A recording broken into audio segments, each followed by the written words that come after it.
screens on. And we're being recorded. Okay, why don't we begin? I want to welcome all of you to the 71st Annual Congregation Meeting of the Jewish Center. This is a meeting like no other, even like last year, which was also a Zoom meeting.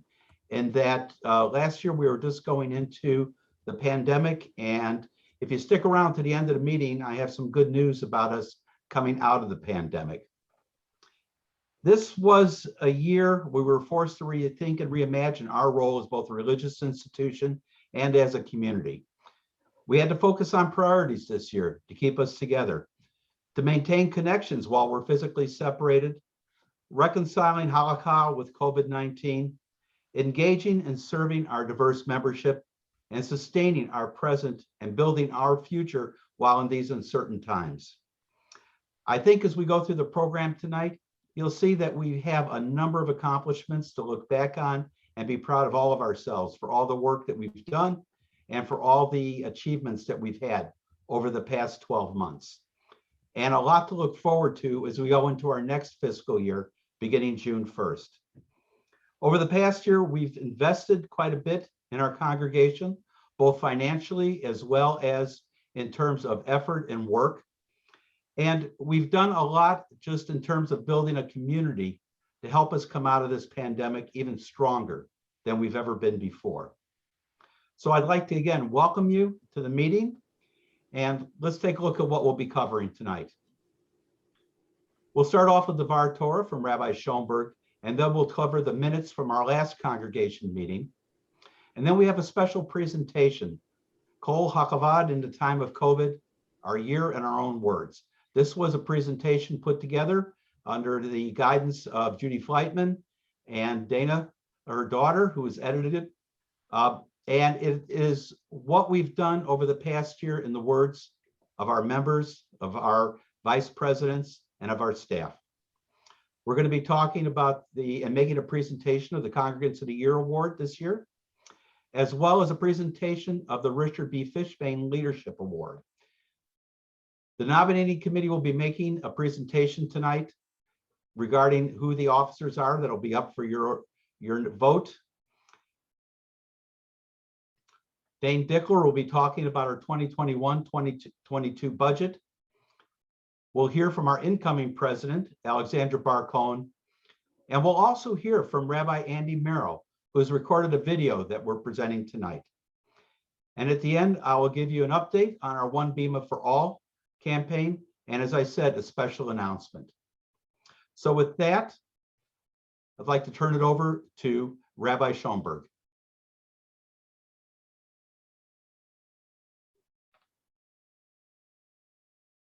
Rabbi, you have to unmute.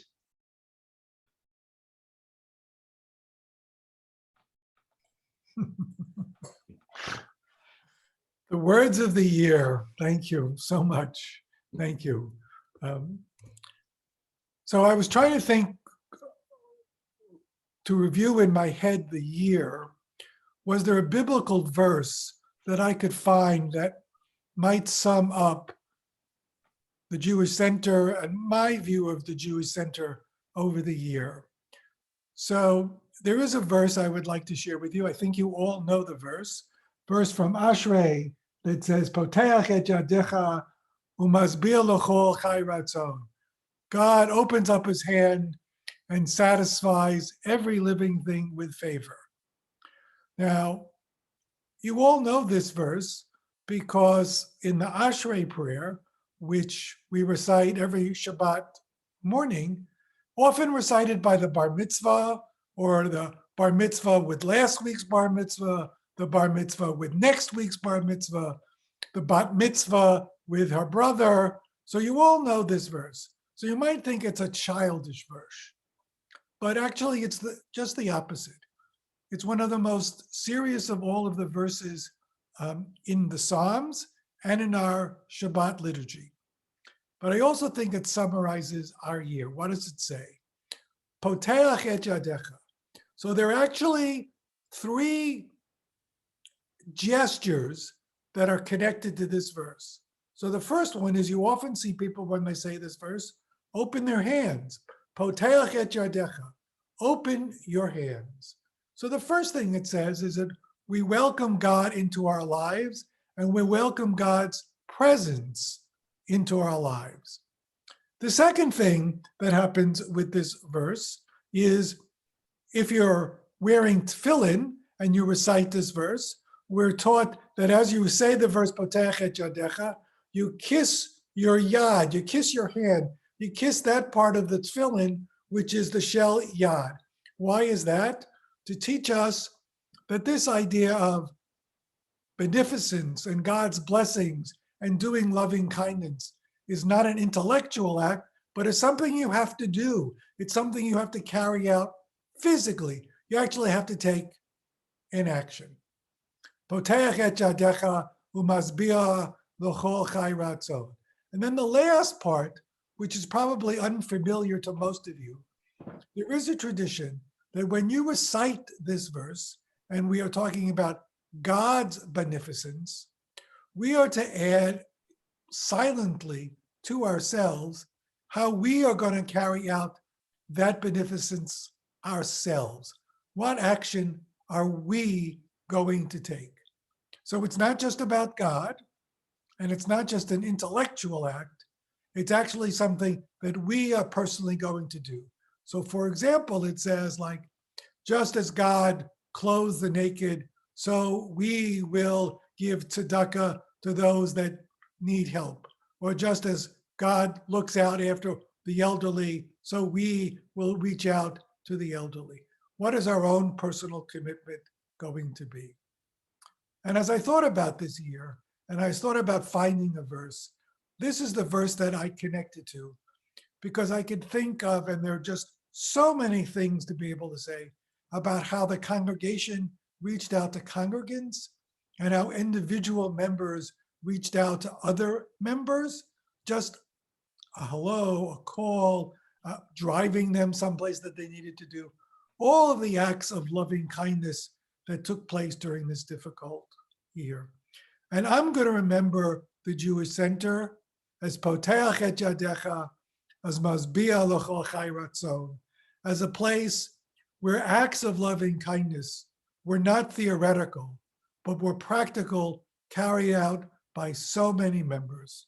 So I wish you all your next year to be as blessed as a year as this has been. Thank you. Thank you, Rabbi. Very inspiring words. We appreciate it.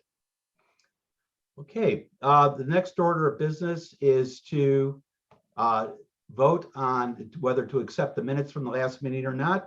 Before we entertain a motion on that, does anybody have any changes or additions or corrections to the minutes? I'm going to ask you to send a chat to Edie if you do, or no, I'm sorry, to Joel if you do. That's right, we have it limited on that. And I'm going through here to see if anybody's raising their hands. Okay. I don't see anything. Joel, did you get anything? No. Okay. Do I have a motion to accept the minutes as submitted from our last congregation meeting? Could you release well, let me just hang on for a second on this one, gallery view, okay. Anybody make a motion? Okay, Heidi, motions to accept the minutes. Do I have a second on that? Josh McCoy seconds it. Okay, can we have the poll that goes up, Joel? The way this is working, we have the poll at the same time, same way we did last year. If there's 2 members in your household, each one gets their own vote. So please indicate whether you accept or not accept. Yes, no, or abstain. If you're only one person, for member 2, click the button that says I answered as member 1, please.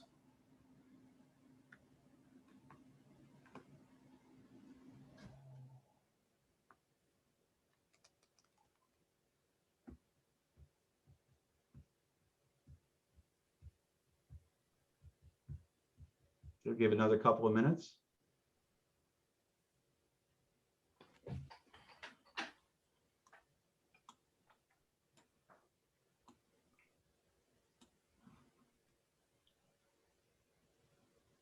Okay.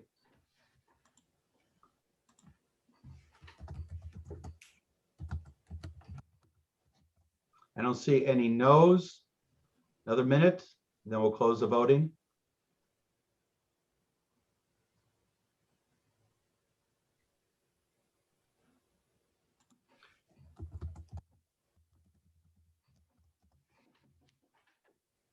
Okay, the minutes have been accepted as submitted. Thank you very much. We will move on to the next order of business, which is, hang on for a second. Everybody see that? Nope. Okay, well, once more, Randy has to figure out Zoom. So I'm going down here to share screen again.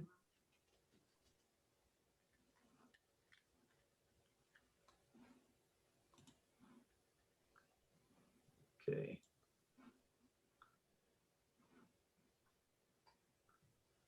Okay. Stop share results. Okay, Bernie, we're going to turn this over to you now, and I will get out of share screen. Okay.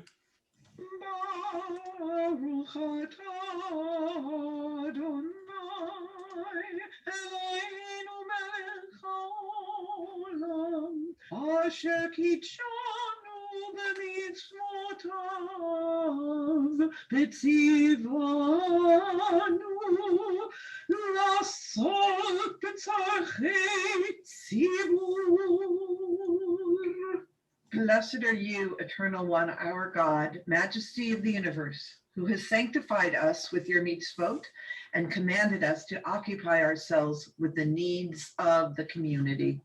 This has certainly been an extraordinary year, and despite all obstacles, an extraordinarily active one for our congregation.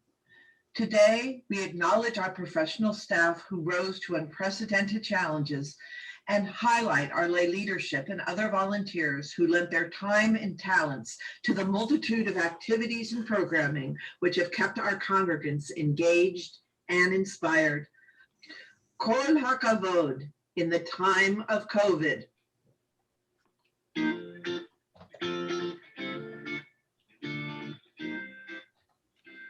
so proud to serve as your Vice President of Programming for the past 2 years. This COVID year offered its challenges, to be sure, but also offered opportunities, especially in being able to engage presenters from all over the globe and for unlimited congregational participation on Zoom.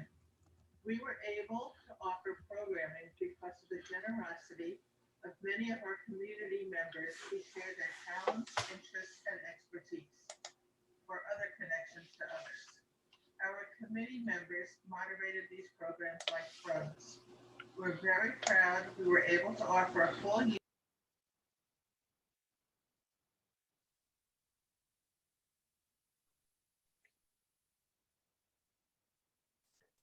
Bernie, we don't have any sound.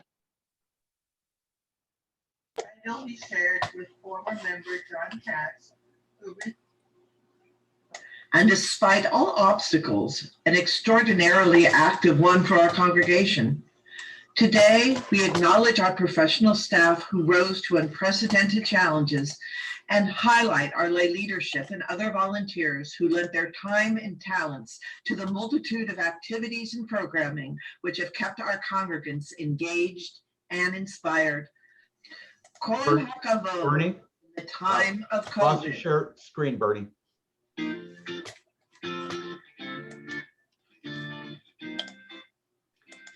so proud to serve as your Vice President of Programming for the past 2 years. This COVID year offered its challenges, to be sure, but also offered opportunities, especially in being able to engage presenters from all over the globe and for unlimited congregational participation on Zoom. We were able to offer programs because of the generosity of many of our community members who share their talents, interests, and expertise, or other connections to others. Our committee members moderated these programs like pros. We're very proud we were able to offer a full year of extensive programming at nominal expense to TJC. like to begin by inviting Moshe Margolin to speak about his untiring work as adult education co-chair, a title he shared with former member John Katz, who recently moved from the Princeton area. Together, John and Moshe created an environment for generating interesting, informative, and creative programs, dialogue, and learning. Number and kinds of questions are too long to mention, but many of them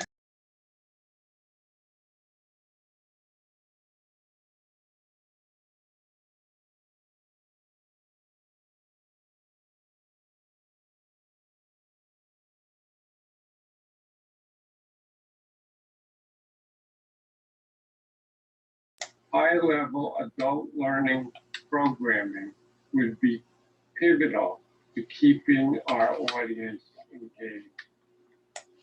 Scholars volunteered their time and expertise to create a dozen 45-minute videos, with each scholar responding to the theme Judaism in Crisis.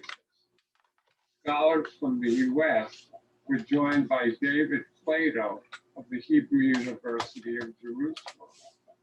A three-part series on mindfulness with Dr. Ruth Goldston added variety to the mix. The committee, co-chaired by John Katz, decided to increase the duration of the Zoom programs to 90 minutes and make them interactive. The committee selected a wide range of topics for the year. Renowned scholars John.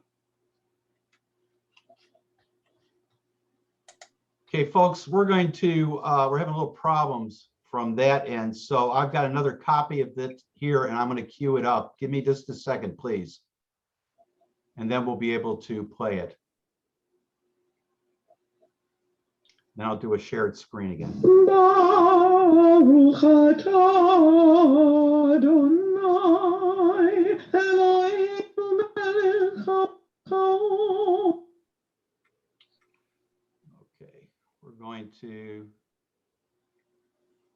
bear with me for a second.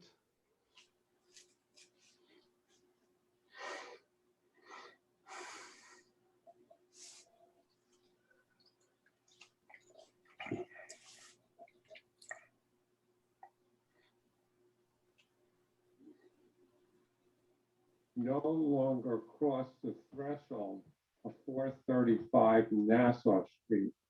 I realized that maintaining high-level adult learning programming would be pivotal to keeping our audience engaged. Scholars volunteered their time and expertise to create a dozen 45-minute videos, with each scholar responding to the theme Judaism in Crisis. Scholars from the U.S. were joined by David Plato of the Hebrew University of Jerusalem. A three-part series on mindfulness with Dr. Ruth Goldston added variety to the mix. The committee, co-chaired by John Katz, decided to increase the duration of the Zoom programs to 90 minutes and make them interactive. The committee selected a wide range of topics for the year. Renowned scholars Jonathan D. Sarna and Daniel Matt topped the list of presenters during the year. The response to our offerings was truly impressive. The panel discussion on the future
salons were coordinated by Reba, and since January, they're run by Ellen, who we hear from next.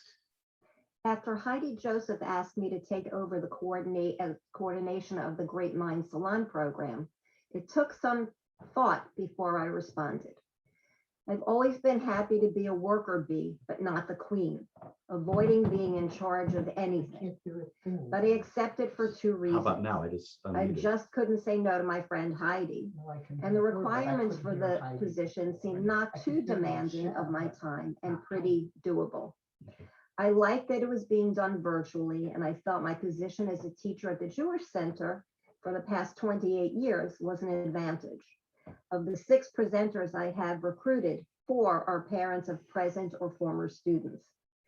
As to Zoom, I feel it offers the opportunity for those who might not attend in person to experience these presentations. We have had very large attendance, up to 100 screens, which would certainly not have been the case if it were in person. Presenting virtually also broadens the pool of presenters and participants, as we are not limited to only those who live locally. I feel every one of the presenters thus far have been very interesting, informative, and well received, and I look forward to future programs. If you haven't attended a Great Mind Salon yet, I suggest you do. Jenny Ludmer has been the chair of our Social Action Committee. She and our committee members have risen to meet the needs of our community this year, when the need has been greatest.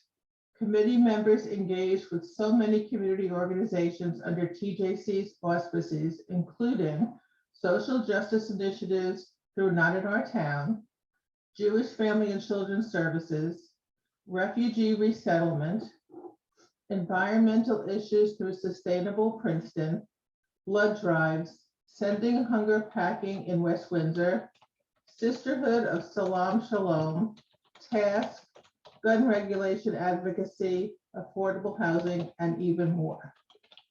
In addition, Social Action has elicited congregational involvement with our Munchies for Menches, TJC Blood Drive, developed a soon-to-be-released TJC Social Action Handbook, offered the timely program, Why Did George Floyd Have to Die for Us to Pay Attention, and the follow-up Hebritas study groups focused on racism, and the very successful High Holiday Food Drive.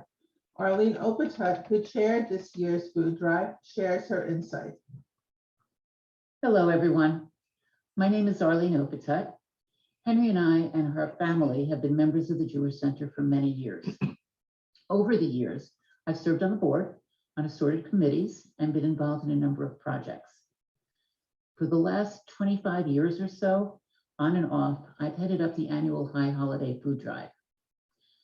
With the pandemic and a much greater need, I was especially happy to be able to contribute my time this year.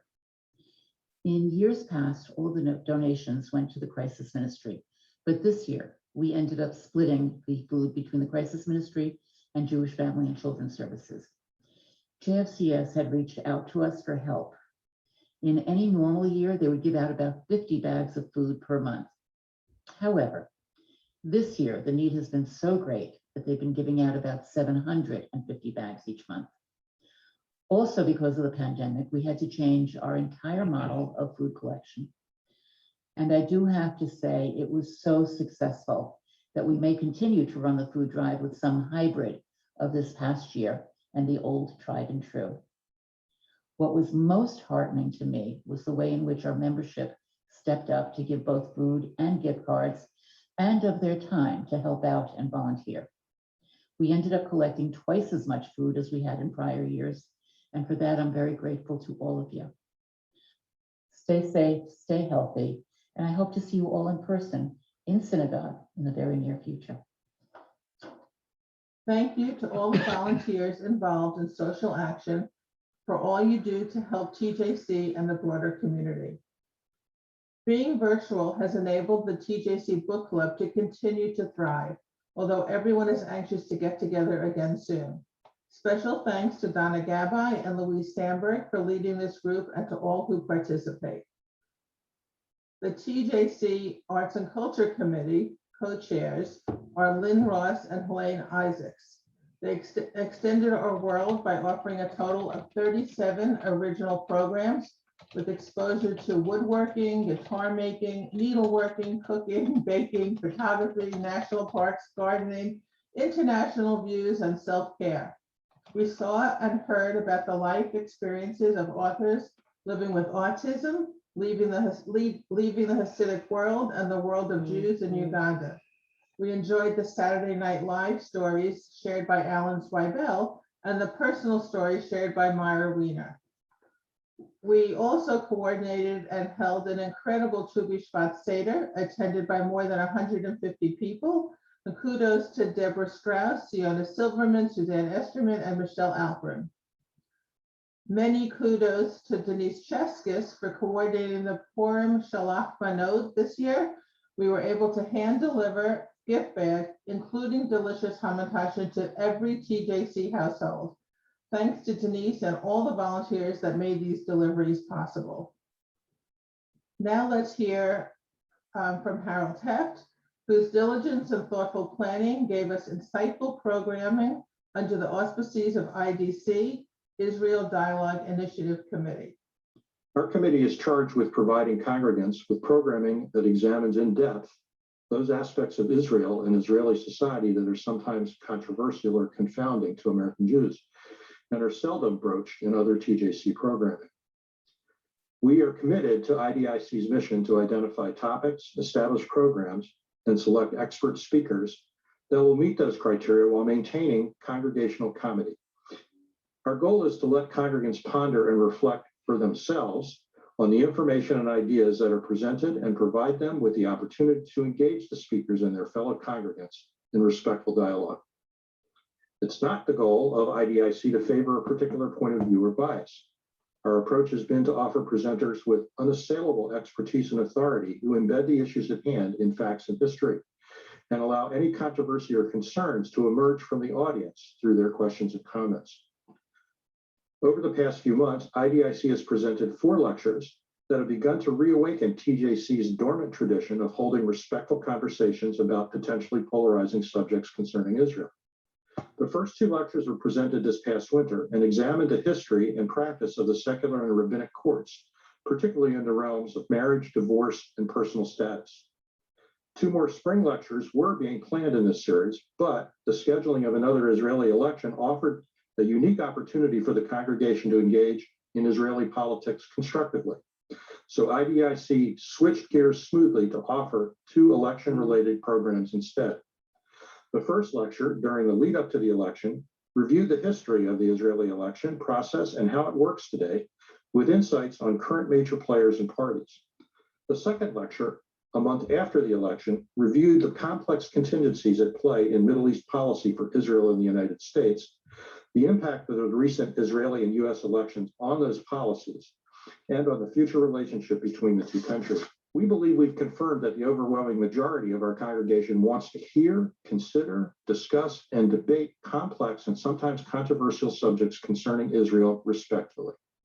That willingness is a well-established legacy of our TJC community, and indeed, the attendance at each succeeding program has increased as word has gotten around about the content, quality, and even-handedness of the IDIC offerings, which I think speaks to the hunger that most congregants have for this type of program. Thank you all. Jewish Center Women, thanks to Chair Lauren Neufeld, had an amazing year. The Nash and Josh group continued to meet monthly, with new people Zoom dropping in frequently. Despite the pandemic, JCW held many creative programs. A truly meaningful Women's Shabbat Friday night service was held, and a food drive to support the demand of the JFCS food truck was their last event of the year. Ed Simon did a fabulous job chairing the men's club this year. It's been an incredible year. For the first time, due to the pandemic, programs were offered throughout the summer and into the fall. Rich programming continued throughout the winter and spring. All the programming that was provided helped to keep us together as a community. It was fun to see our friends in little Zoom windows, whether we were able to chat together or listen and learn together. We were together. We were the best we could be. Ed, before I leave you to your own words, I would just like to let you know how much we appreciate you and how much you'll be missed as you and Lori start your next journey in California. Lucky Charlie. Hi, I'm Ed Simon. I have had the pleasure this year of connecting with our TJC congregants in so many ways. My desire was to help turn this pandemic situation from one that would be of isolation for many of us into a chance to connect together, yet in a new way for congregants. To make it special, to organizing ways for each of us to be comforting to one another, to continue to feel part of something unique, which is our TJC community. I was able to do this by being the Shamash gatekeeper, security checker for our regular Friday night Shabbat, Kabbalah Shabbat services. By hosting these services through numerous life cycle events, you have had the opportunity to be within our community throughout this year. I've also had the pleasure of connecting with you the way many Jewish families do, with food. By organizing volunteers to become Latka Corps, over 400 Latka meals we shared and provided through our men's club finances to your families. Our men's club Shabbat service in April showed that we can connect with congregants in our sanctuary, through Zoom, and through our pastrami sandwiches via our special unique Car Kiddush. I am sending my best wishes for our TJC community to continue to strive by connecting to each other in all ways we can.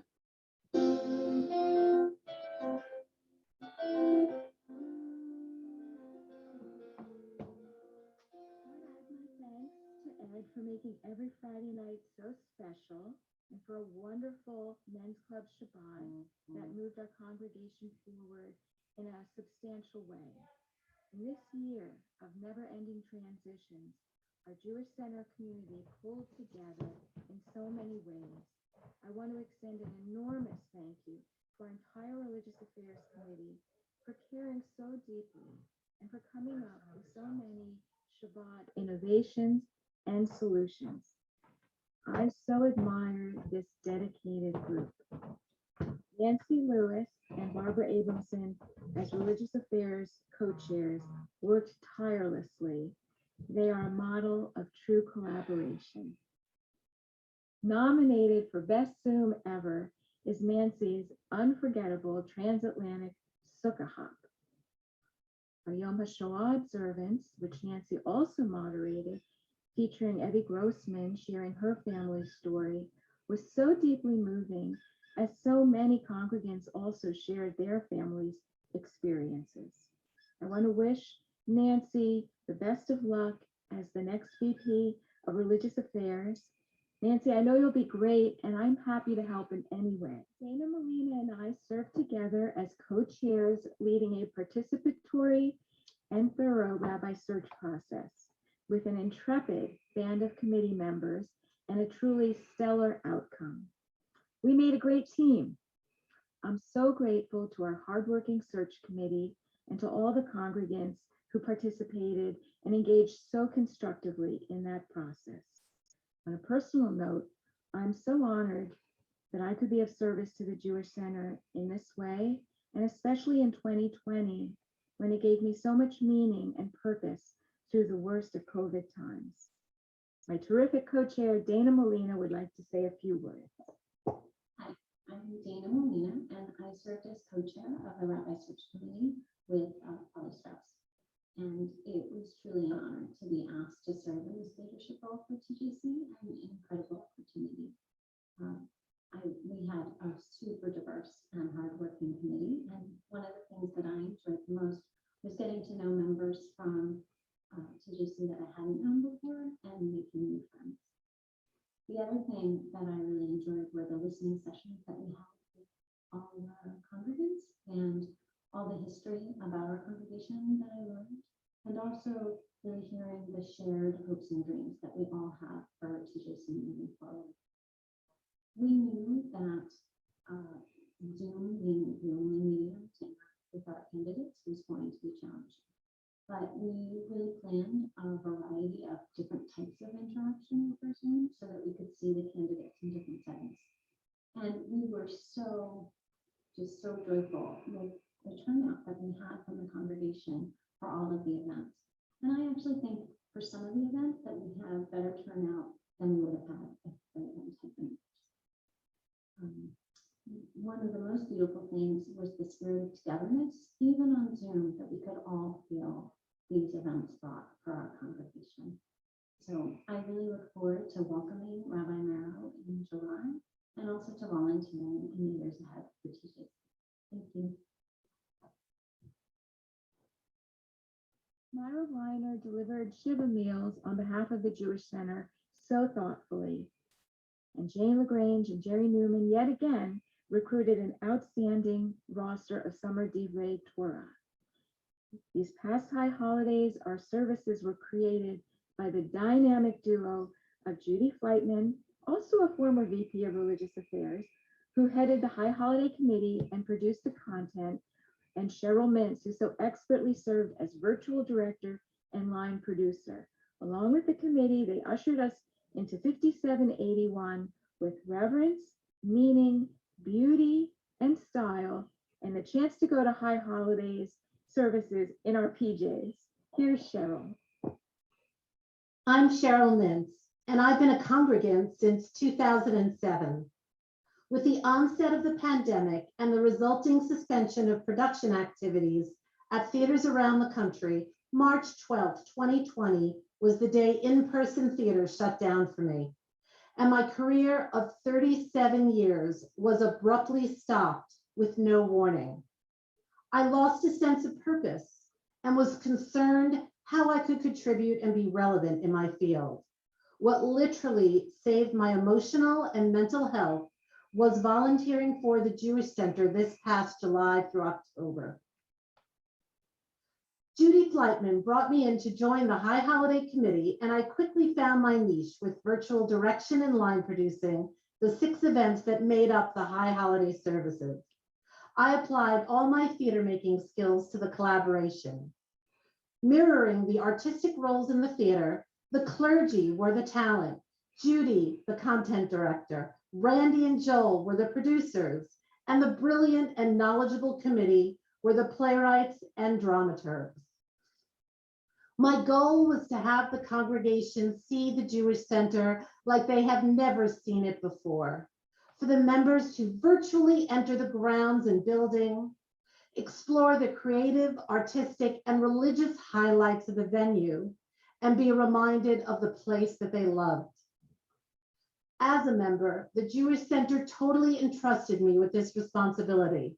And honestly, the technology that I was pushing to the limits was new to me. On one hand, I was making it up as I went along. And on the other, I was leveraging my theatrical management skills into a new medium. I combined forces with 3 of my professional theatrical Princetonian peers to navigate our way through the logistics and artistically elevate the Zoom platform. My path into the entire process was through a theatrical lens. I strove to make every participant feel like a star and present them to the congregation beautifully. It was an immensely creative and fulfilling project, which has emerged as one of the highlights of my career. Though I had taken the lead on a few specific projects for the Jewish Center in the past, this experience felt like 13 years of volunteering compressed within a 3-month period of time. It felt amazing to give back to TJC. And it has transformed me as a congregant. I have become more engaged in attending programming, including my continued involvement in Jewish Center Women, lectures, becoming a virtual regular at Shabbat services, and giving advice to my Princeton virtual partners. When you volunteer, it should not be about what you get in return. But from my volunteer experience, I felt relevant and that I made a positive impact on my community. I am looking forward to being part of the High Holiday Committee again this year. And if my role is just a supporting one, because we are back in person, that is just fine. I will pivot to whatever is needed from me. Thank you. A former VP of Religious Affairs, served as our liaison with the Health and Safety Committee and the High Holiday Planning Committee, and once again organized our community's very meaningful observance of Shavuot. To keep intruders out of our Zoom services, we instituted a corps of Shomrim, guards, and appreciate Suzanne Esterman, Jenny Ludmer, Judy Fleitman, Nancy and me and Mindy Langer for stepping up to this important task. Shamashim had new roles as Gil Gordon, Linda Milstein, and Ed Simon became our virtual producers and Zoom masters. Here's Gil to tell you more about that. Hi friends, it's Gil Gordon, and in case you didn't recognize me with my chemo haircut, it really is me. I was asked to reflect on why I got involved with the things we did during the pandemic, and the answer is the same reason anybody gets involved. They're asked to do it and they feel they can make a contribution. I was actually pleasantly surprised to see how well it worked out, how we were able to maintain a sense of community, albeit over a distance, and how, even though we couldn't do everything we used to do, we had new norms develop and new ways of creating a sense of togetherness. Nobody would have wanted this to happen, but since it did, we made the best of it. And I was glad to be a part of it through Zoom, a word that none of us probably heard before the pandemic, and most of us will be glad to never hear again after the pandemic. So I look forward to seeing everybody when we're back in the flesh, in the sanctuary, in the social hall, eating bagels, drinking schnapps together, and in all other ways returning to some sense of normalcy. Stay well, everybody.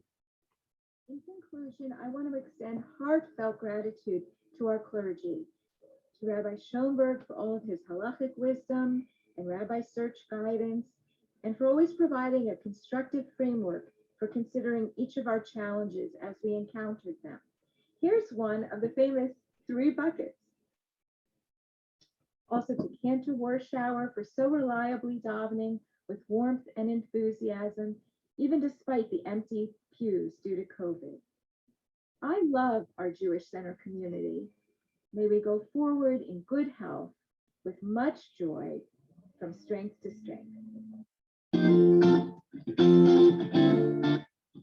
It has been my pleasure to serve as your VP of Education this past year. I have had a chance to witness firsthand the care, attention, and outreach provided by our school under Sharon's capable 24/7 direction.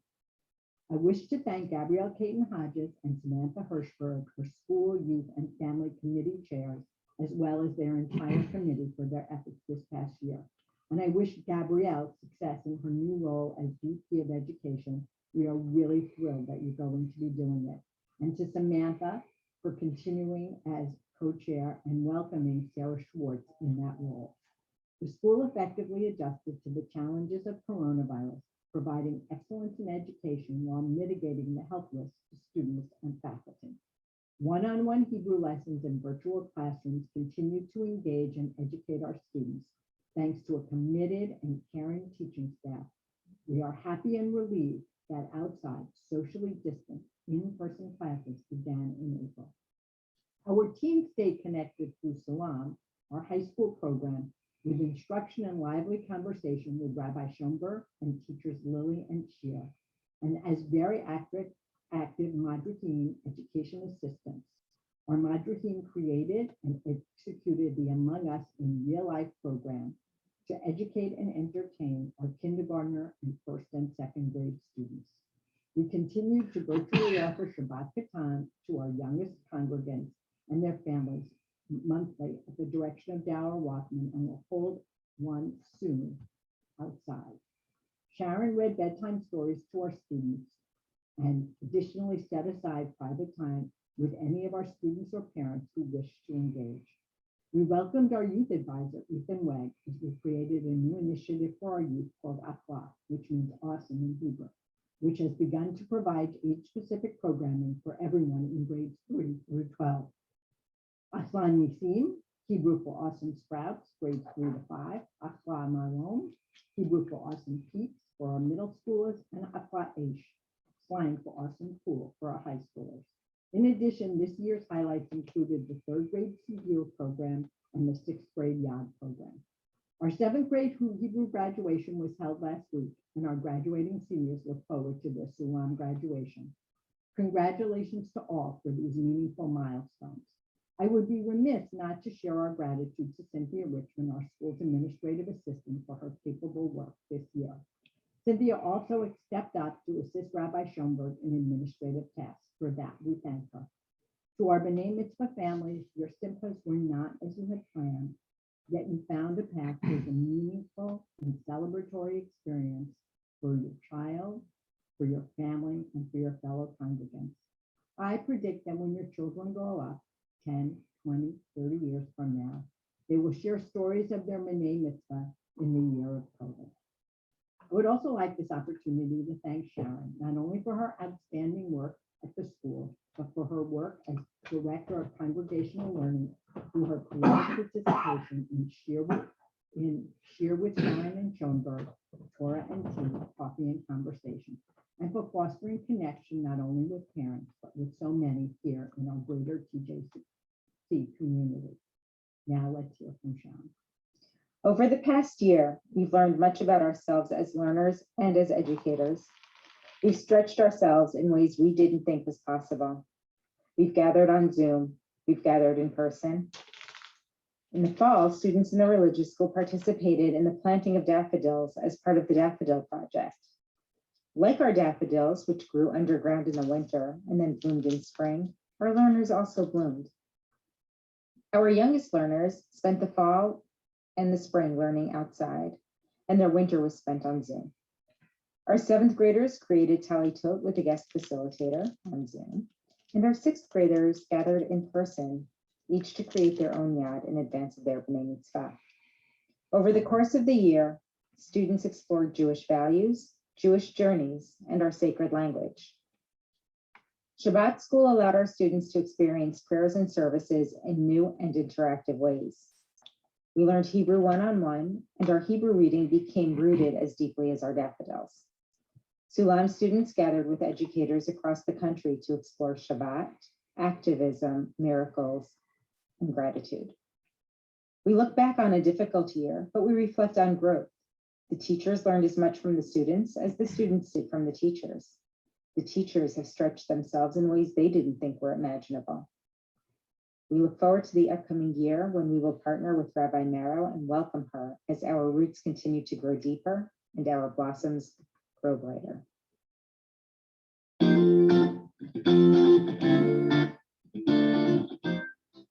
My dual role as Vice President of Administration and Membership has offered me an opportunity to work very closely with our amazing staff and dedicated volunteers.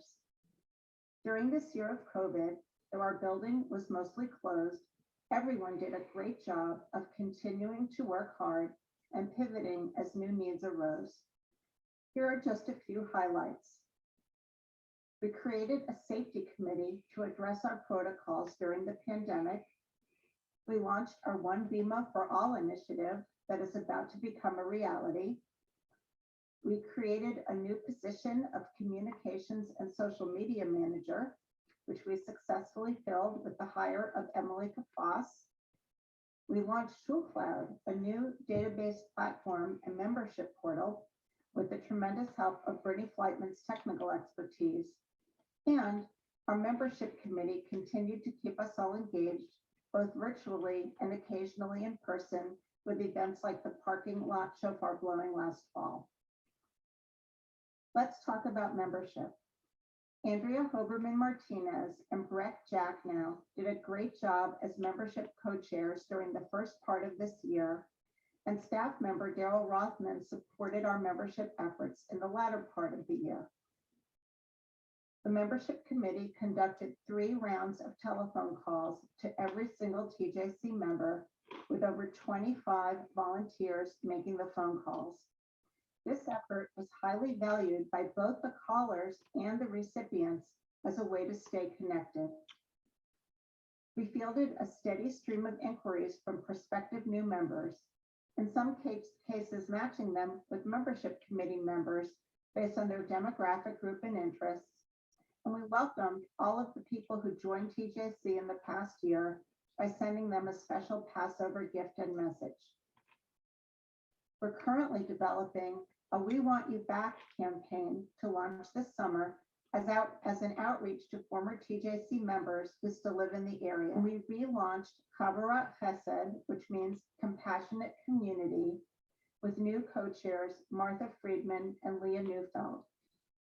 Their first accomplishment, which was truly fantastic, was to call every TJC member over the age of 80 to see if they needed help getting the COVID vaccine.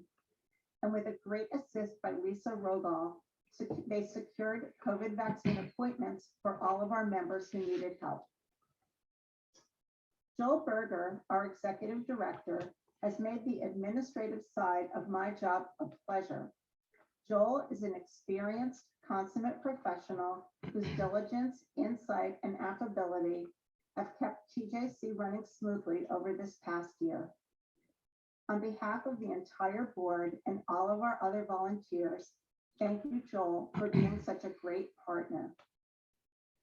I also want to recognize our administrative assistants, Ronnie Garrison in the main office and Cynthia Richmond in the school office, as well as our custodial staff who do so much every single day behind the scenes to keep TJC running smoothly. The congregation owes a huge debt of gratitude to Josh Eisenberg for leading the safety committee to help the congregation navigate the COVID-19 pandemic. Josh and his committee developed a phased plan for TJC reopening, presented the plan to the congregation, implemented the first 2 phases several months ago, and recently launched phase 3. Beyond the plan, they responded to myriad requests and issues over the course of the year, involving protocols for outdoor events, religious services, religious school, and so on, with thoughtfulness and sensitivity. Kol hakavod to Josh and the rest of the committee. Though security was not our top priority this year, with such limited activity in the building, our security chair, Tom Will, has taken the lead in exploring security-related upgrades to our physical plant and is leading the initiative to reinstate emergency protocol training for staff and volunteers. Tom has attended multiple webinars and discussions to learn about security risks and best practices across the country. Thank you to Martin Nettenberg for his dedication and energy in serving as House Committee Chair, ably assisted off the books by Gil Gordon, who must know the location of every electrical outlet, pipe, and beam in our building. Martin's efforts are getting us close to a recommendation for the installation of solar panels on TJC's roof, and you should watch for progress on that in the coming months. Of course, one of our major initiatives this year was our One Bema for All campaign. Due to the generosity of our congregants, Chair Carrie Spiegel and his committee's efforts, and President Randy Brett's determination and vision, an accessible Bema is becoming a reality, with construction taking place this summer. Okay, and against his wishes, I need to acknowledge both personally and on behalf of the congregation, our gratitude and indebtedness to Randy Brett for his service during 2 incredibly challenging years as president of our congregation. I learned so much by working with Randy. He kept us on solid ground in the face of unimaginable challenges, showing wisdom in dealing with problems large and small, and he did it all with his great sense of humor, often self-deprecating. Randy, I don't know where we'd be without you. That's all from me. Shalom.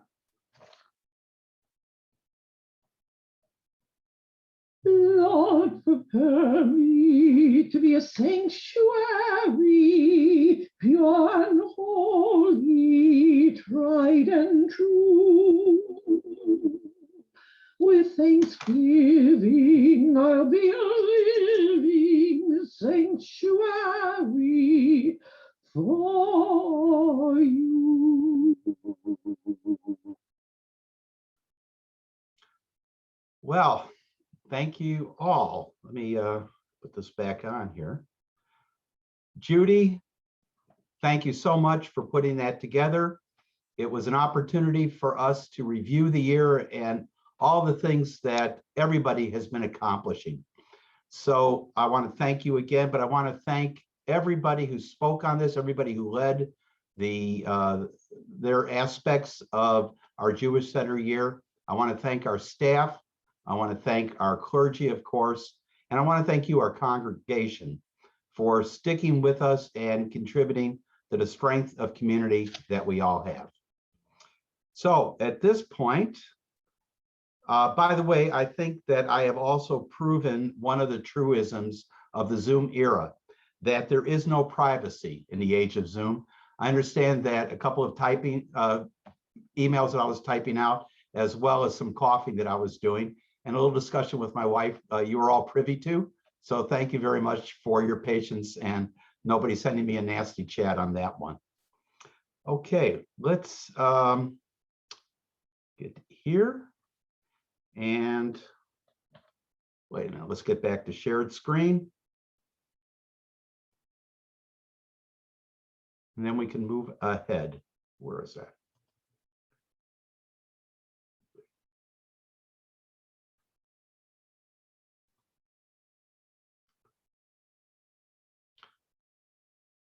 Okay, it's my pleasure as the president to be able to recognize our congregants during the year. And this year we have two very special congregants that we're recognizing. Linda Mizell chaired the committee that selected Judy Fleitman and Bernie Fleitman as our congregants of the year. I'm going to read what Linda wrote and also add in my heartfelt thanks for all that both of them have done for the Jewish Center. At the beginning of my presidency, I invited congregants to take a role in volunteering to help make the Jewish Center vibrant and to keep our connections to one another meaningful and strong. When I made that invitation, I had Bernie and Judy in mind. They epitomize commitment and connection to the Jewish Center in two very distinct ways. Bernie is a behind-the-scenes guy. Our transformation to being an online center with virtual services, educational and entertaining programs, all of this was spearheaded by Bernie, using his professional expertise in a volunteer way to ensure that through this pandemic, our Jewish Center members could stay connected. He also managed to transfer to SchulCloud, which will enable this congregation to be more nimble and online friendly to congregants through individual personal portals that document everything from Hebrew names to yard site dates. Bernie spent countless hours during this lockdown at the Jewish Center, navigating all of these upgrades and changes, which not only make our congregation more tech savvy and connected, but as in the case of our reworked phone system, it also saves us money, quite a bit of money, I might add. Bernie, we thank you for all you have done over the years for the Jewish Center. Judy, what can I say about you? I mean, just everything is superlative. You've served in the Jewish Center in so many different roles, from the executive committee member to the Purim Spiel director and everything in between.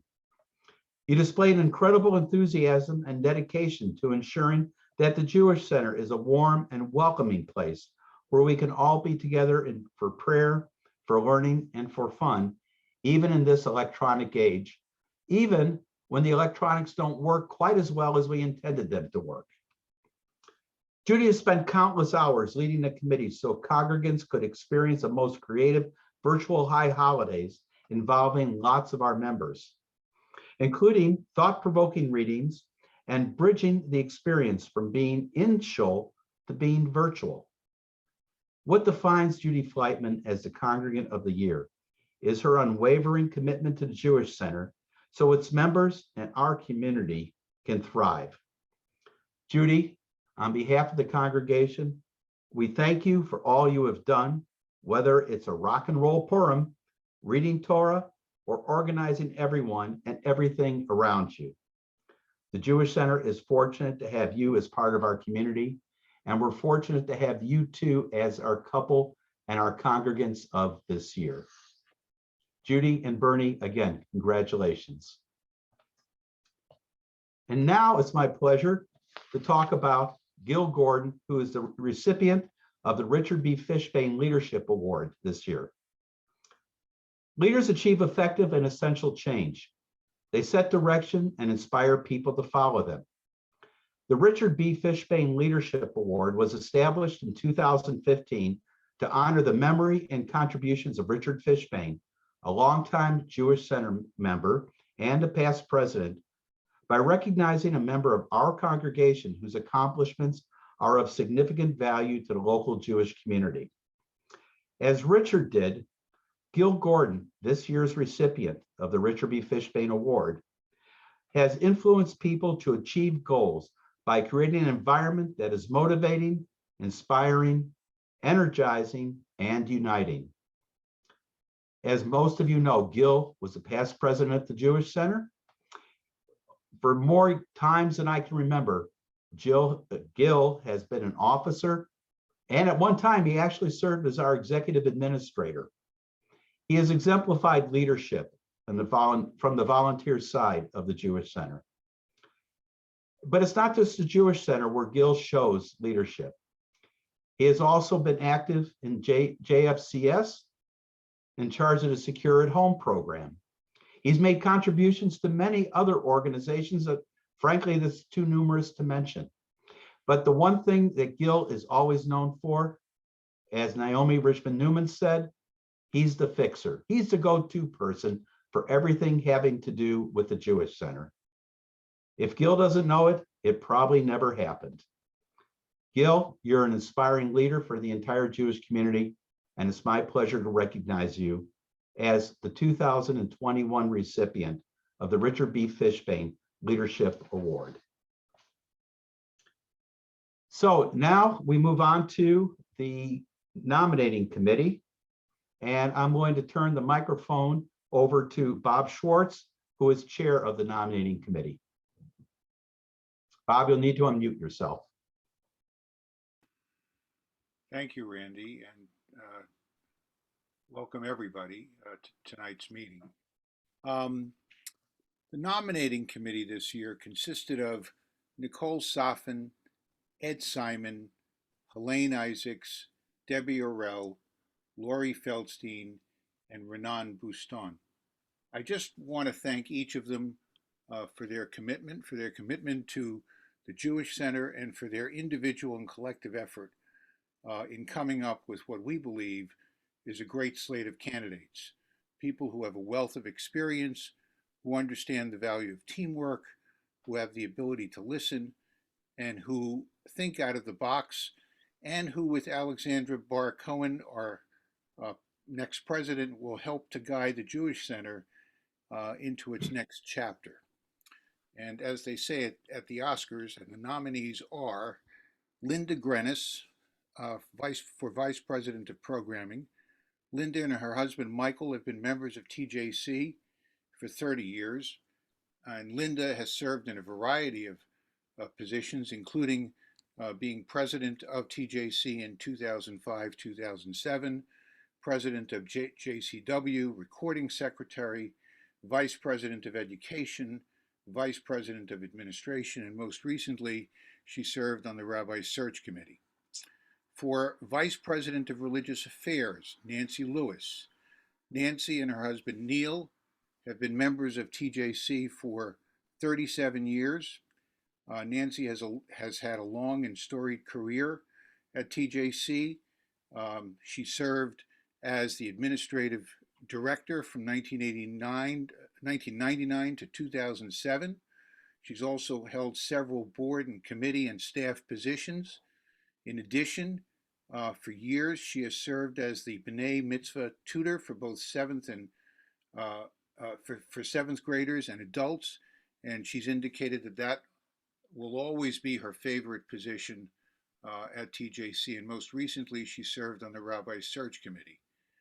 For Vice President of Education, Gabrielle Caton Hodges. Gabrielle and her family have been members of TJC for 6 years.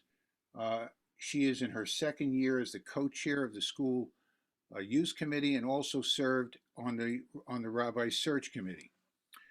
For the trustee positions, we have Susan Falcon.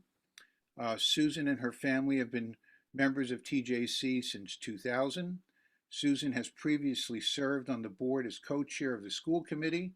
She's also served as vice president of education and programming. She's also served as a co-chair for fundraising, was a part of the annual fund committee at its inception, and later served as the annual fund co-chair.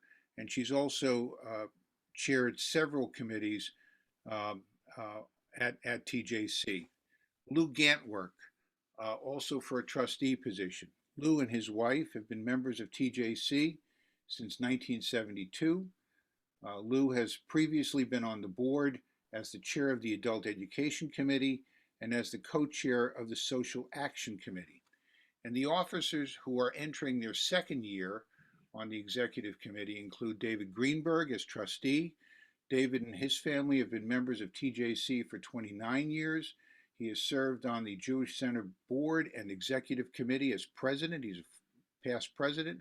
He's also served as vice president of religious affairs, vice president of administration, co-chair of the Religious Affairs Committee, and co-chair of the Israel Affairs Committee. Adam Shear, also as a trustee entering his second year. Adam and his family have been members of TJC for 15 years. Adam has served as co-chair of the 613 Torah Project and previously served on the TJC board as co-chair of the Religious Affairs and Israel Affairs Committee. Naomi Richmond Newman as Vice President of Membership and Administration, also in her second year. Naomi and her husband Jerry have been members for 30 years.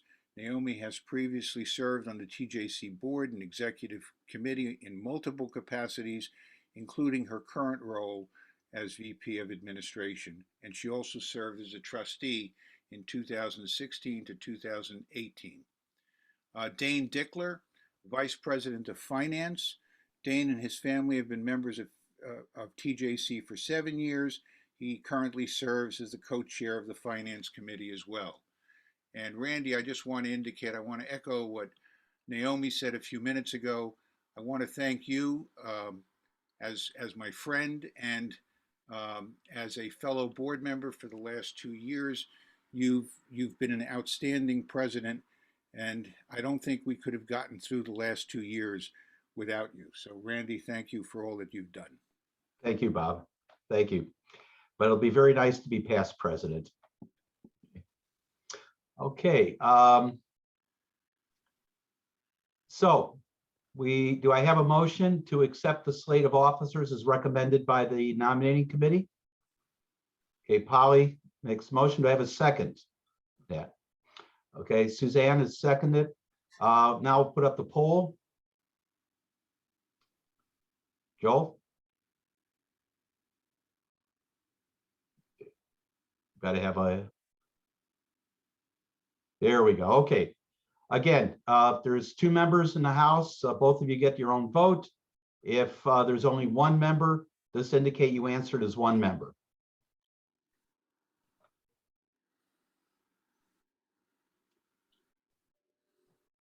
Randy, this is still the minutes. Yeah, this is the minutes, Randy. Oh, okay, Joel.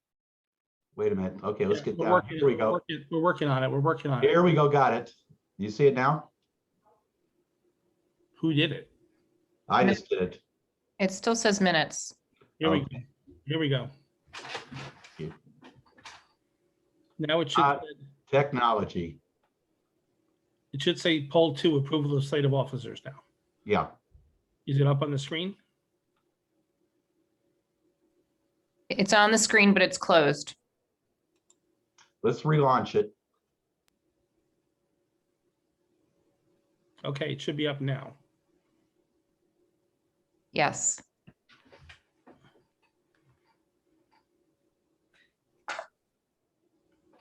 I'm new to the Zoom thing, sorry.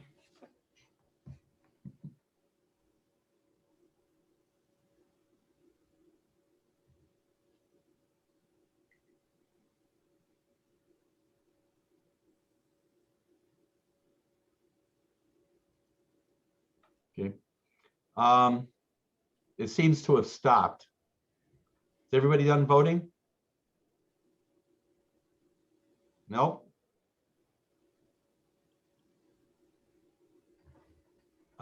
Joel, let's relaunch the polling once more because it seems to have been a problem with this one. Sorry. Everybody, appreciate your patience.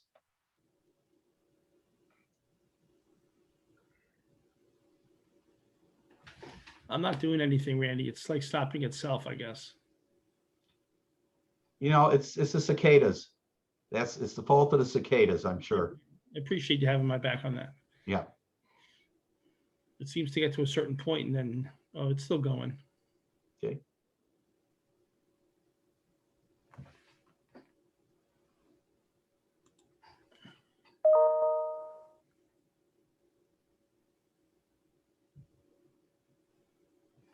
You have more than the majority at this point. Okay. Now wait and let it close a minute. Every vote counts. I think we've heard that sometime recently.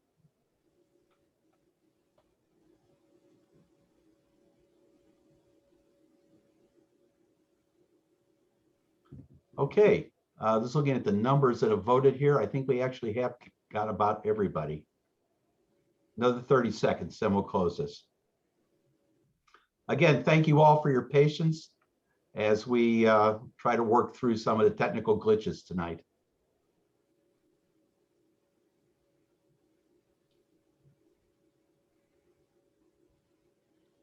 Okay, let's look at the numbers aren't changing, so we're going to end the polling now. I do not see any, I see one no, one abstain. Okay. Everybody have a chance to see the results? Should it come up there? Okay, the motion to accept the report of the nominating committee has passed. Congratulations to all of our new officers and congratulations to our continuing officers, and especially congratulations to Alexandra, who is now our president-elect, and will on Tuesday, or actually midnight tomorrow night, assume the role of president at the Jewish Center. And if you see a big smile on my face, you understand why. Round of applause, everybody.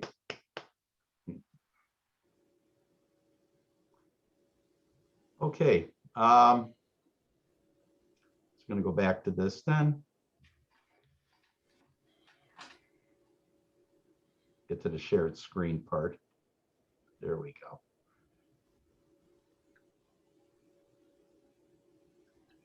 Okay, our next speaker is Dane Dickler, who's our Vice President of Finance.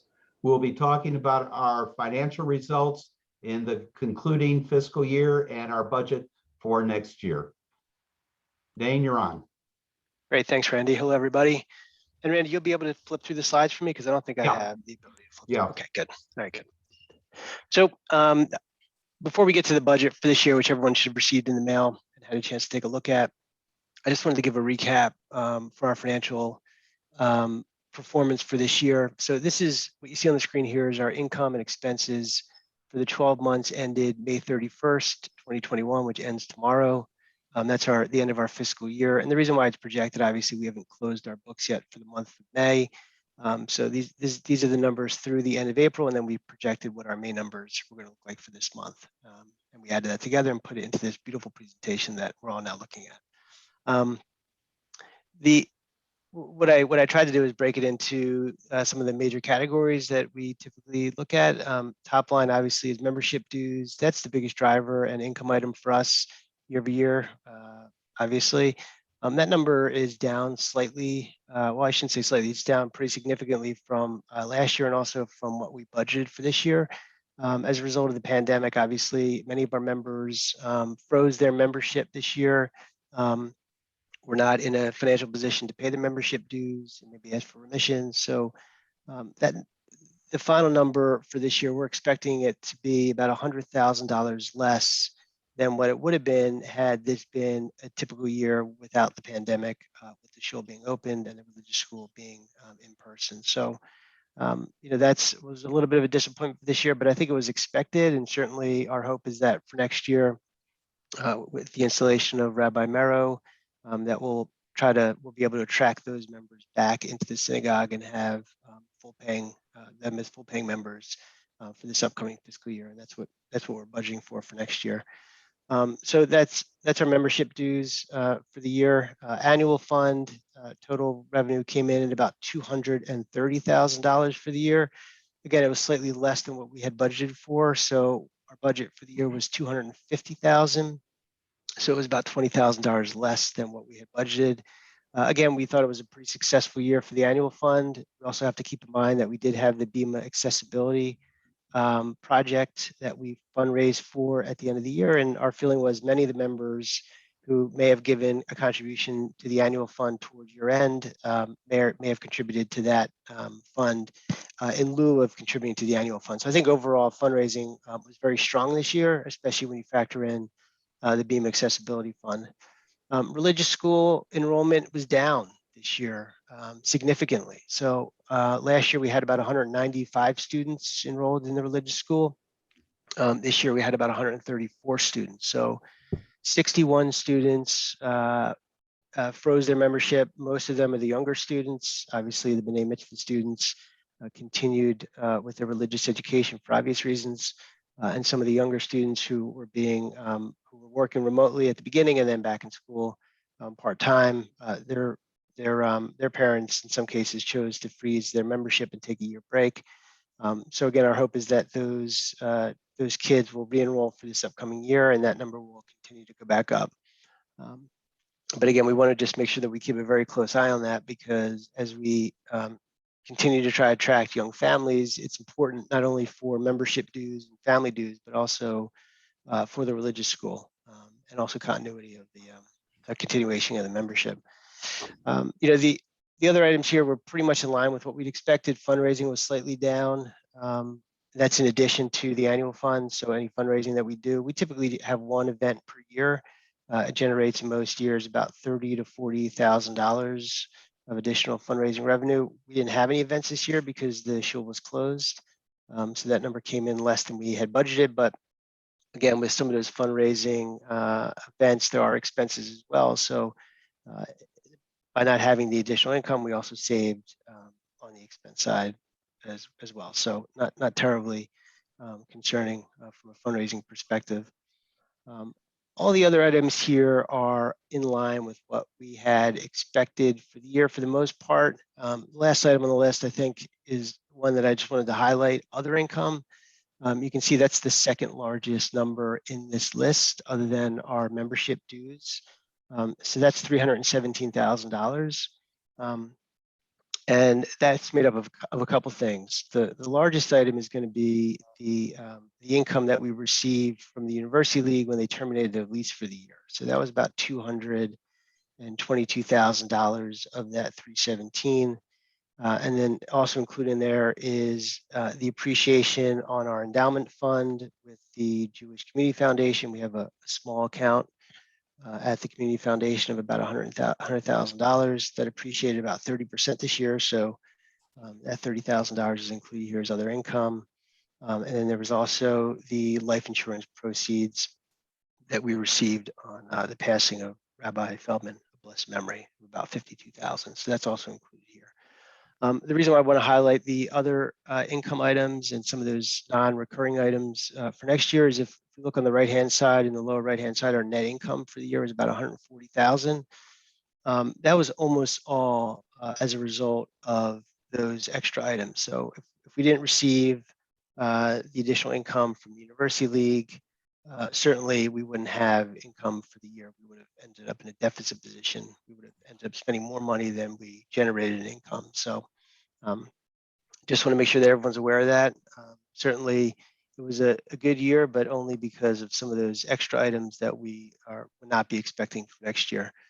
On the expense side, our expenses came in just about what we had expected. Again, there were a couple items that were less than we had budgeted for. The main one being security. Obviously, nobody was in the building, so our security expense was much lower than we would have originally expected it to be.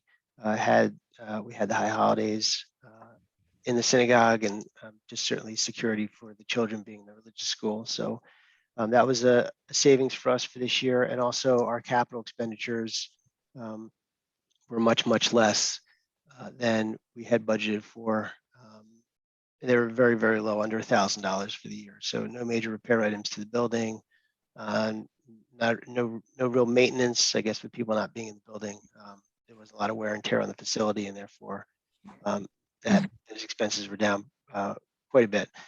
The only other thing I want to point out on this list is our mortgage debt service. It's $71,000 for the year. That includes both our interest and our principal on the mortgage. So the interest component of that is about $18,000. The remainder of it is the principal that goes towards the amortized loan that we have on the building, which has about 6 years left on it. So, so that's it for this the end of this upcoming end of fiscal year. Yeah, so these are some of the notable items that some of which I highlighted before.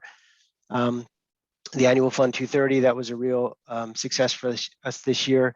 The big item this year that really helped us were the PPP loans. These were the government subsidized paycheck protection loans that we were able to secure from the SBA and that we qualified for, and we took advantage of both those loans. So there was a first draw PPP loan back in April, right after the start of the pandemic, and then there was a second round of PPP loans sometime in February, so about 3 months ago, and we were able to participate in that as well. So the first draw PPP loan was about $156,000, and the second loan was $170,000. Both those loans are expected to be converted into grants, so they will go from loans, which is how we're currently holding them on our books as a liability, money that we owe back to the SBA for a loan that was given to us. And we are in the process of requesting forgiveness for the first draw PPP loan, which we expect to be finished by the end of June, and then the second draw PPP loan sometime towards the end of the summer. And both those amounts will be, in a sense, a grant from the government of a total $326,000, which will be used to pay for our payroll expense and some other items too, mortgage interest, PPP, not PPP. Anyway, there's some other items that you can include in that as well, but for the most part, it's going to be payroll. Let's see, the next item down was the U-League income. I highlighted that before. That was $222,000 we received from University League as a result of them terminating their lease for the year. Again, non-recurring, so that was in our income for this year, will not be in our income for next year. But the good news is we were able to find, Randy and Joel were able to find a tenant to occupy 457 Nassau Street. So the Acton Academy recently signed a one-year lease, and they will be renting out, I believe, 2 classrooms and an office in the facility. So not quite as much rent as we were collecting from University League, but certainly a nice tenant. And our hope is that that school will continue to grow, and as they do, they'll continue to take on more space in that building.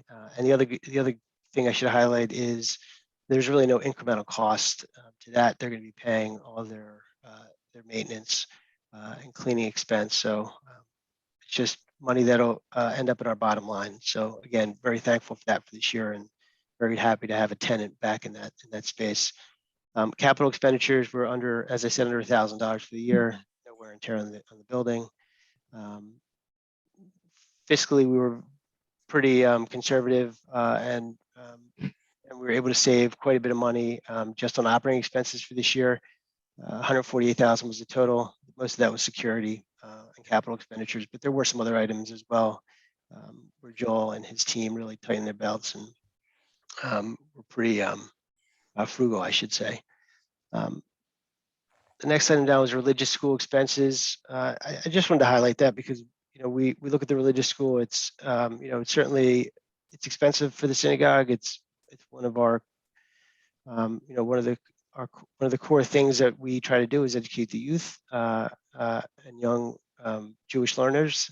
So it's good to see that with this year, with the religious school being remote, they were able to cut some of their expenses. I know Sharon and her team again tried really hard to and understood that that was a big expense for the synagogue and did their best to try to cut that to the best that they could. So we were able to save approximately $30,000 this year over last year from the religious school. And then the last two items, I mentioned these back at our interim meeting. Certainly membership in religious school enrollment is down for this year as a result of the pandemic and the loss of Rabbi Feldman, blessed memory. And then I'll be probably the third or fourth person to mention this on this call, but we completed the upgrade of our software to Shoal Cloud, thanks to Bernie Fleitman and to some other folks who helped implement it. Here's our membership numbers. I think the one thing I want to highlight here is really the aging of the congregation and also the household and single members that had frozen their membership for this year. So you can see our household members went from 220 down to 187. That was about a $91,000 decrease in revenue for the year. Our single membership went down from 39 to 31. Senior couples went from 104 to 111, and senior singles went from 81 to 83. So small uptick in senior couples and senior singles, and then a decrease in households and singles. And part of that is the congregation aging, becoming seniors. And a larger component of that is young families not being in a financial position to pay for their membership for the year. So they've frozen their membership for 1 year. And the hope is they'll come back next year. So the budget, I'm not going to spend a huge amount of time on this. We set this out to everybody with the mailings that they should have received last week, which had a little bit more detail, but I just wanted to highlight and just put it on one screen some of the major items that I think were relevant for this year. Our dues for this year, $850 is our goal, and part of that is going to come from the reduction of the senior discount from 40% to 30%. And also our hope is that some of those members who froze their membership for last year will come back for this upcoming fiscal year now that the synagogue, with the hope that the synagogue is open and they're able to visit. So $850 we think is a good goal. Certainly it's a big increase from the $770 that we had for this year. But we think it's attainable, and certainly with Rabbi Mero reaching out to families and younger families in particular, our hope is that we can meet that goal for this year. Religious school will continue to be down. It's just our enrollment. It's not what it used to be, but it's going to be ticking up for this year. So $148,000 was our goal for this year. Annual fund, again, $250. That's what we typically try to shoot for. There's no reason why we shouldn't be able to meet or beat that this year. As I said last year, we came in a little low just because of the Bema accessibility project, but our feeling is that if we really push this year for people to participate and try to foster more of a feeling of giving, then we'll be able to meet that 250 goal for the year. The other items are just what we would expect. The other income, the 444, and just want to highlight this as well. That includes the PPP loans that are going to be forgiven this year and converted to grants. So of that 444,000, approximately 325 of that is going to be income that we receive from the federal government in order to pay our payroll for the year. So that's the PPP loans. And the reason why I want to highlight that is because if we look at the total amount of income, revenue, and total amount of expenses, our budget for the year is just about break even. It's a very, very tight budget. And certainly without that PPP loan, we would be, we'd have a large deficit for this year. So our hope is for next year, we'll continue to attract members to the synagogue, and we'll be able to continue to keep our expenses low, and we won't need some of those extraordinary income items that helped us have a surplus for this year with the $140,000 in net income that we're expected to have for this year, and then certainly for break-even budget for this upcoming fiscal year. I guess that's it. Dane, thank you. Now, questions regarding either this past year performance or next year? Let's see, Joel, did you get any coming in? Because I haven't got any here. No, not yet, Randy. I know people are actively typing as we sit here. We know. Okay. And we did receive some questions by email before this meeting, which we answered. So Correct. I'm not sure if that Okay. took care of. Okay, I'm going to give another couple of minutes. If you have questions, please send it via chat to either Joel or to myself, and we'll try to get them answered for you.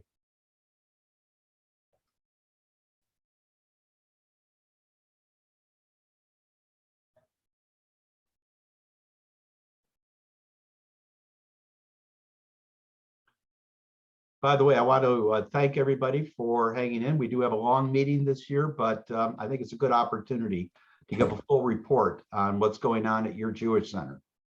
So hopefully you're getting all the information that you wanted. Okay, I don't see any. Joel, did you get any questions coming in? Nope. Okay, I don't see any questions. Can I have a motion then to accept the budget as presented? Okay, Alexandra makes the motion. Do I have a second? Looking for Judy, seconds it. Okay, Joel, can you put up the poll? Judy, who seconded it? Oh, Judy Fleitman, I'm sorry. Thank you. Okay, so please vote whether you accept the budget or not.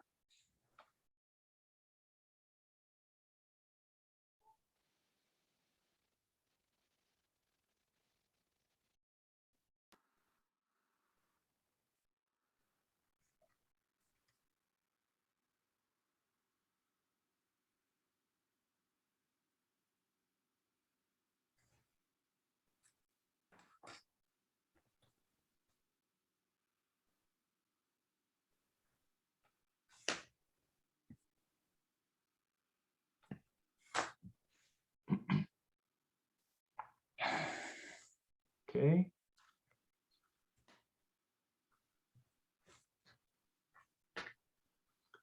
Okay, the numbers aren't changing. We'll end the polling in another 15 seconds.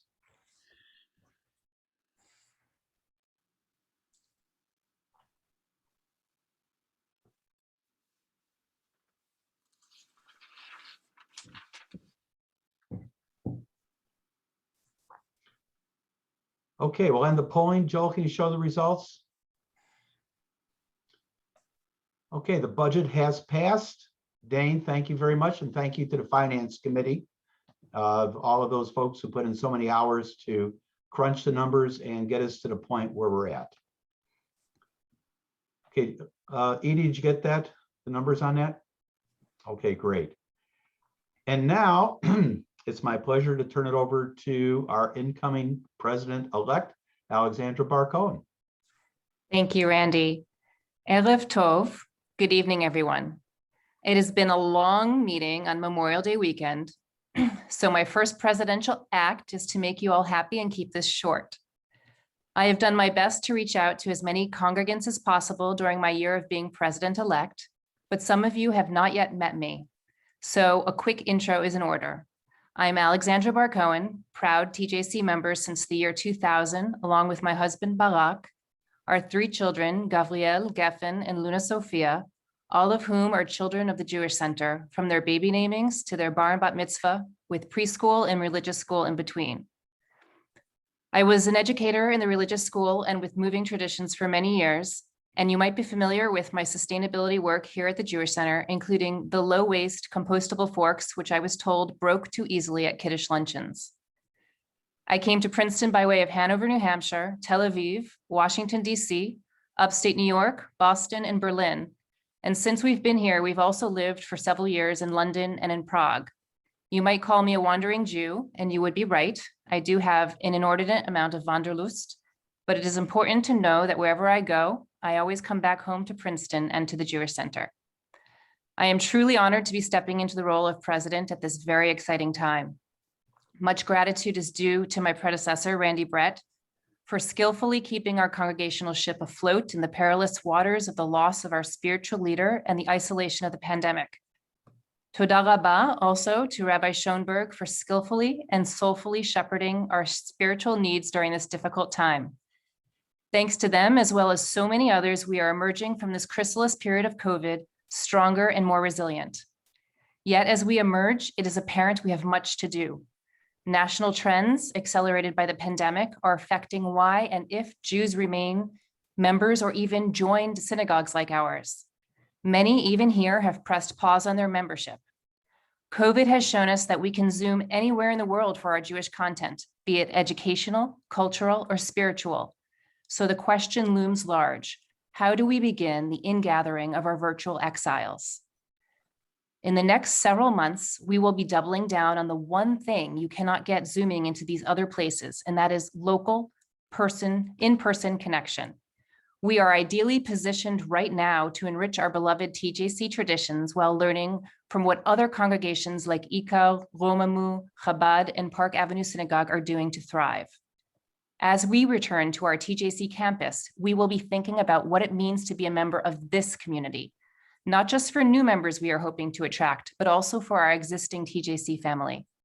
And as we think about what it means to be a member, we will be welcoming a very important new member to our family, Rabbi Andrea Marrow.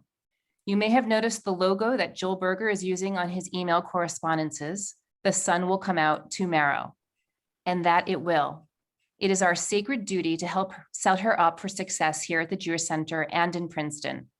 The Welcome Committee has been hard at work planning ways for Rabbi Marrow to meet each and every one of you, as well as people and institutions in the greater community with whom it will be crucial for her to have strong relationships, especially now as we are experiencing an alarming rise in anti-Semitism. A wise TJC congregant told me that you don't get a second chance to make a first impression. So I hope you will join me this summer in welcoming Rabbi Marrow to our TJC community with an open heart, ruach, and kavanah, intention. How will we show up as a congregation? This leads me to my second point about community. How can we move from a transactional ethos to a more covenantal one?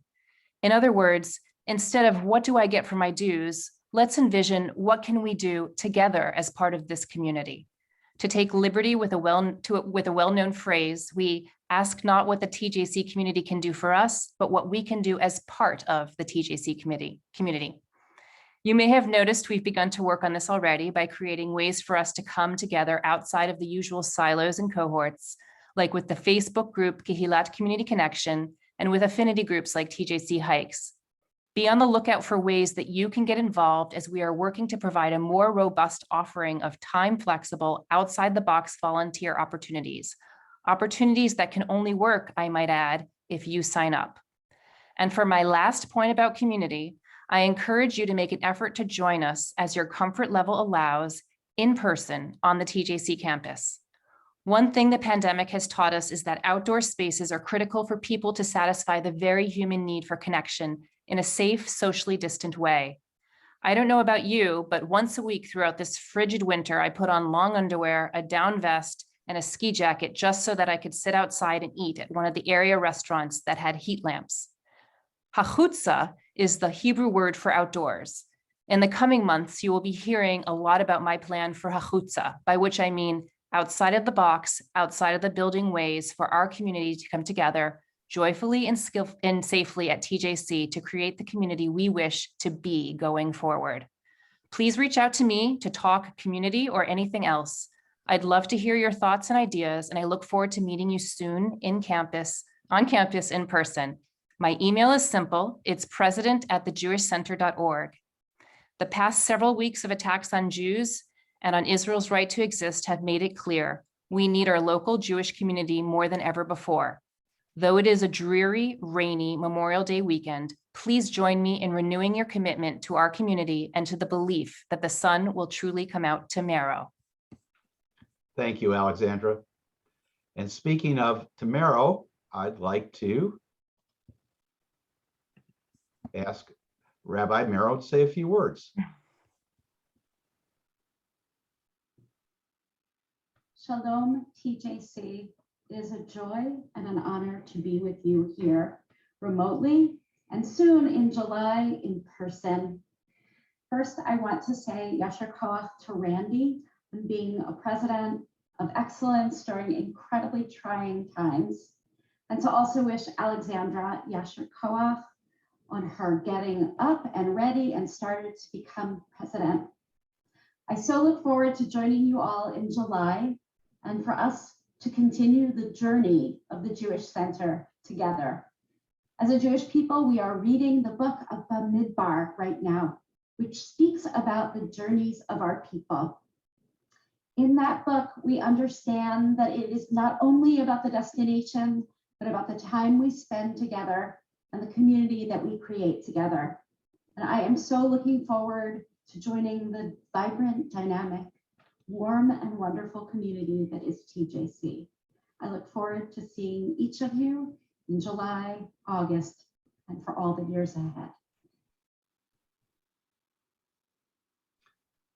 Thank you.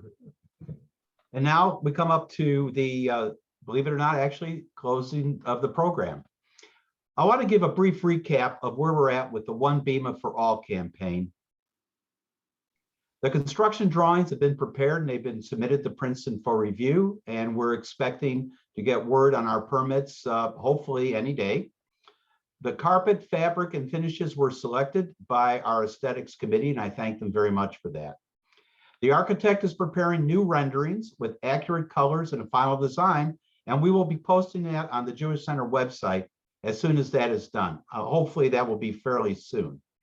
A contractor has been selected, and we have a budget of $225,000, which includes new carpeting and seating in the sanctuary, aid for the hearing impaired, improvements to our AV system, and an adjustable amud, which is something that we hadn't thought about at first, but we figured we've got the opportunity to do it. We might as well make every way the Bema accessible for all.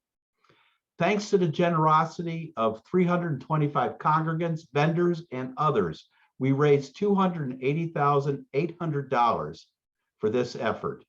And I can't thank you enough for it. It's moving beyond words to say this, the response that this congregation has had to this project. The construction schedule is that we plan to start on June 14th, which coincidentally happens to be my birthday, but hey, that wasn't the reason we're starting then. That's the first day that we actually can have the sanctuary because it's after the last B'nai Mitzvah that we have this year. The completion is targeted for August 19th. As usual with construction, we've built in some slack on that, so it will probably be the next week in August. And the final inspections to be on August 23rd, so we can dedicate the new Bema prior to Rosh Hashanah 5782. And finally make the Bema accessible to all. So I promised you at the beginning of the program tonight a special announcement, and I would like to make that to you now. The Jewish Center is going to be reopening. Effective immediately, there'll no longer be a need for sign up or pre-registration for activities. However, we do ask you, and we are going to be operating on the honor system, if you have any signs or symptoms of an illness, please avoid coming to the campus.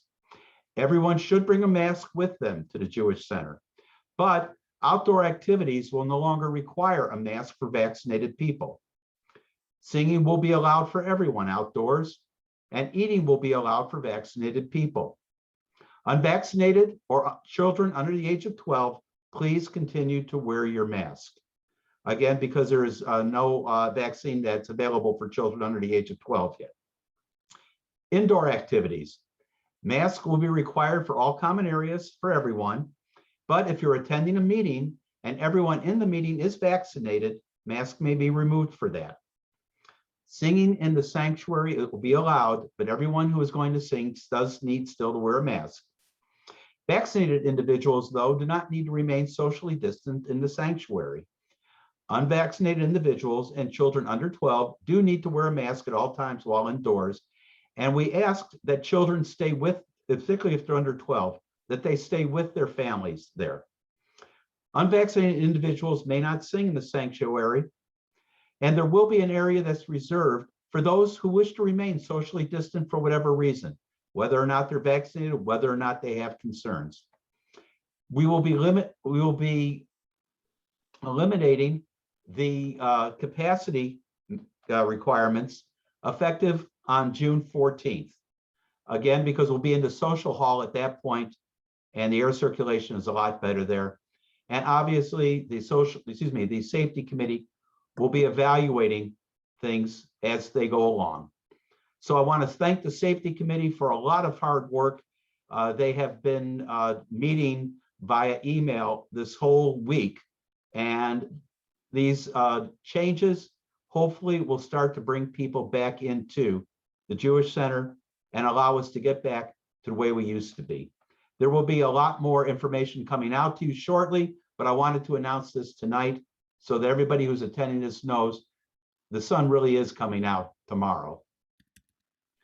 Okay, at this point, I'm going to, oh, there's a question here. What is an Amud? The Amud is a Torah reading table. Okay, someone had asked that.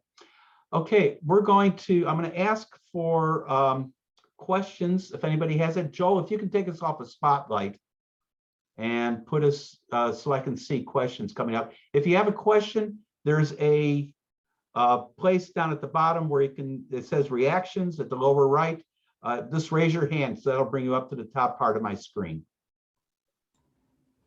Randy, I don't see anybody spotlight at this point. Okay, there we go. Okay, it must have been on mine.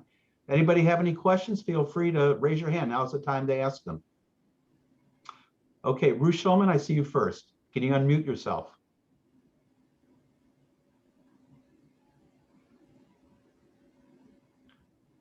Yeah, just press down the space bar. There you go, Ruth. Oh, try it again. There you go. Okay, so when this has to do with the safety and people who are unvaccinated, how do we know who is unvaccinated? Is this purely on the honor system? Yes, it's on the honor system. We trust our fellow congregants to be honest about that. Okay. Any other questions? Again, raise your hand by reactions. That brings you to the front part of my screen, and I can address them then. I'm going to go through here.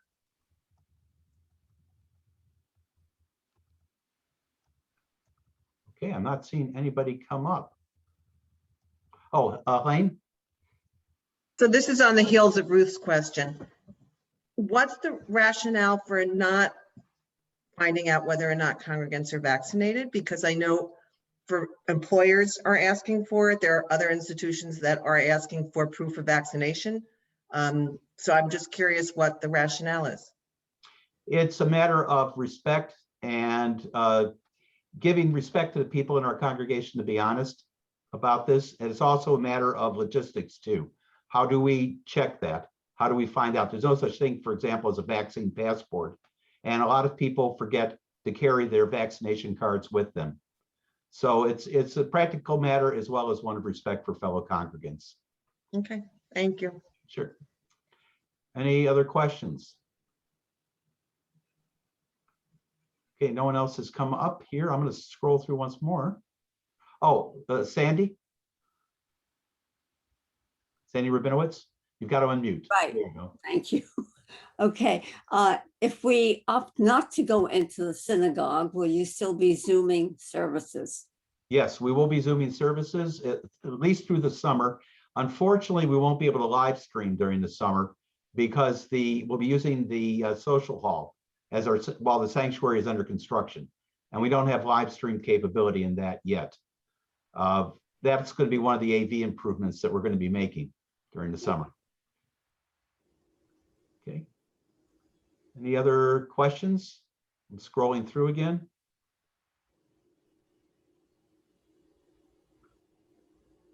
Okay, I don't see any questions. My gosh, this is I think maybe the first Jewish Center congregation meeting I've been to where there hasn't been a slew of questions. Having seen no questions, I will entertain a motion to adjourn our congregation meeting. Anyone care to make the motion? I do. Oh, okay. Sandy makes a motion. Do I have a second on that? Okay, I don't see a second. Oh, Barbara Second. Raise her hand. Okay. All in favor? Just raise your hand. That's enough for me. Okay, any opposed? Okay, any abstentions?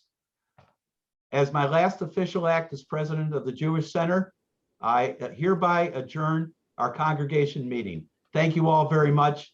Have a great Memorial Day. Remember our troops, those who are out there protecting all of us. Thank you. Thank you, Randy. Thank you. Thanks, Randy, for everything. Thank you, Randy.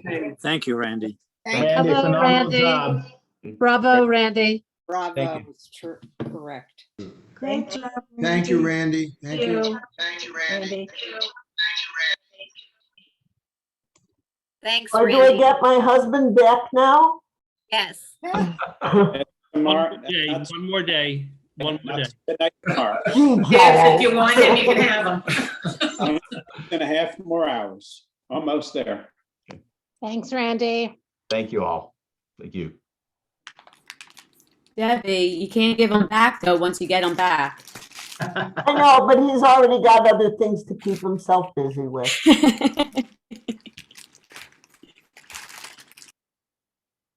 Thanks, Randy. Thank you. Thanks Thank all. you. Bye-bye, everybody. Bye. Bye.